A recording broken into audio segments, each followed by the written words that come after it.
eating at the fabulous New York Palace restaurant in Budapest, Hungary. You must mind your manners. I'll be sharing with you napkin etiquette tips at the dining table.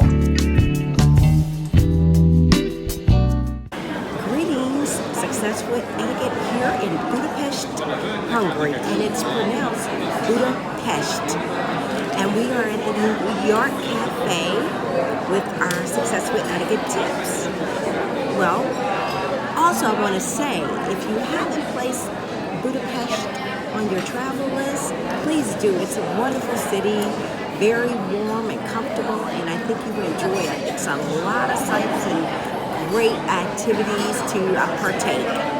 Well, today we're here at the New York Café, and I want to give you another etiquette tip dining etiquette tip that I often see with people, and they don't really know what to do with the napkin. So when they depart, they may place the napkin on the table. You never place your napkin on the table. Again, we want to keep the table sanitary. So when you depart, place your napkin in your seat.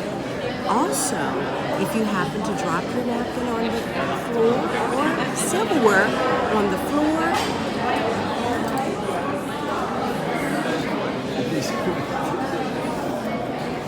the polite thing to do is to leave it and allow your waiter to pick it up. Again, we don't want you to disturb the table and then pick up a dirty napkin, because you're supposed to be sanitary, all things sanitary when you're dining. So if you just leave it, then the waiter will pick it up and it keeps everything clean, and your guest can just still continue to flow as usual. So that is our Success with Etiquette tip number 2, Budapest, Hungary.